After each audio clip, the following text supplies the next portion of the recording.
ದಾವಣಗೆರೆಯಲ್ಲಿ ನಾಲ್ವರ ನಾಪತ್ತೆ ಕೇಸ್ಗೆ ಈಗ ಬಿಗ್ ಟ್ವಿಸ್ಟ್ ಸಿಗ್ತಾ ಇದೆ. ಪವರ್ ಟಿವಿಯಲ್ಲಿ ಈ ಬಗ್ಗೆ ಬಿಗ್ ಎಕ್ಸ್ಕ್ಲೂಸಿವ್ ಸ್ಟೋರಿ. ದಾವಣಗೆರೆಯಲ್ಲಿ 4 ಜನ ನಾಪತ್ತೆ ಆಗಿದ್ರು. ಆ ಪ್ರಕರಣ ಈಗ ಒಂದು ಟ್ವಿಸ್ಟ್ ಪಡ್ಕೊಳ್ತಾ ಇದೆ. ಆ ಟ್ವಿಸ್ಟ್ ನ ಬಿಗ್ಗೆಸ್ಟ್ ಎಕ್ಸ್ಕ್ಲೂಸಿವ್ ಅನ್ನ ಪವರ್ ಟಿವಿ ನಿಮ್ಮ ಮುಂದೆ ಇಡ್ತಾ ಇದೆ. ಬೆಳಗಾವಿ ಶಿವಂ ಅಸೋಸಿಯೇಟ್ಸ್ ಮಾದರಿ ಮಹಾ ಮೋಸ. ಶಿವಂ ಅಸೋಸಿಯೇಟ್ಸ್ ನೆನಪಿರಬಹುದು ನಿಮಗೆಲ್ಲ. ಅಧಿಕ ಬಡ್ಡಿ ನೀಡೋದಾಗಿ ಆಮಿಷ ಒಡ್ಡಿ ಮಹಾ ವಂಚನೆಯನ್ನ ಮಾಡಲಾಗಿದೆ. 150ಕ್ಕೂ ಹೆಚ್ಚು ಫೋಟೋಗ್ರಾಫರ್ಸ್, ಪತ್ರಕರ್ತರು ಮತ್ತು ನೌಕರರಿಗೆ ಮೋಸ ಮಾಡಿರೋ ಪ್ರಕರಣ. ಸಾಲದ ಸುಳಿಗೆ ಸಿಕ್ಕಾಕೊಂಡು ಬಡ ಫೋಟೋಗ್ರಾಫರ್ಸ್ ಒದ್ದಾಡ್ತಾ ಇದ್ದಾರೆ. ದಾವಣಗೆರೆಯಲ್ಲಿ 4 ಜನ ನಾಪತ್ತೆಯಾದ ಪ್ರಕರಣ ಈಗ ದೊಡ್ಡ ಟ್ವಿಸ್ಟ್ ಪಡ್ಕೊಳ್ತಾ ಇದೆ. ಬೆಳಗಾವಿಯ ಶಿವಂ ಅಸೋಸಿಯೇಟ್ಸ್ ಸ್ಟೋರಿ ನಿಮಗೆ ಗೊತ್ತಿರಬಹುದು. ಅದೇ ರೀತಿ ಇಲ್ಲೂ ಮಹಾ ಮೋಸ ಮಾಡಲಾಗಿದೆ.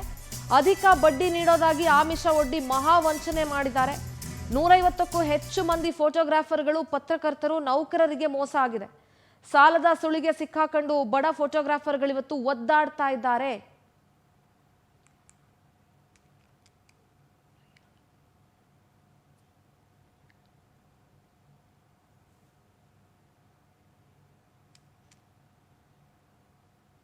ಒಂದು ಲಕ್ಷಕ್ಕೆ ತಿಂಗಳಿಗೆ 8,000 ರೂಪಾಯಿ ಬಡ್ಡಿ ನೀಡೋದಾಗಿ ನಂಬಿಸಿ ಮೋಸ ಮಾಡಿದ್ರು. ಎಷ್ಟೇಳಿ? 1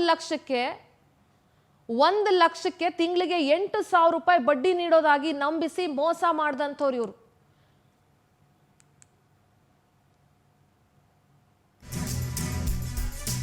ಬರೋಬ್ಬರಿ 25ರಿಂದ 30 ಕೋಟಿ ರೂಪಾಯಿ ವಂಚನೆ ಮಾಡಿರೋ ಶಂಕೆ ಇದೆ. ನೋಡ್ರಿ, ಬಹಳಷ್ಟು ಜನ ಇಂಥ ಮೋಸ ಮಾಡೋರು ಇರ್ತಾರೆ. ಚಾಲಾಕಿ ಗಂಡ ಹೆಂಡ್ತಿರ್ತಾರೆ. ಹುಷಾರಾಗಿರಿ, ನೆಮ್ಮದಿಯಾಗಿ ದುಡ್ಕೊಂಡು ತಿನ್ನಿ. ಶೇರ್ ಮಾರ್ಕೆಟ್ ಅಲ್ಲಿ ಹಣ ಹಾಕ್ಸಿ ಅಧಿಕ ಲಾಭದ ಆಸೆ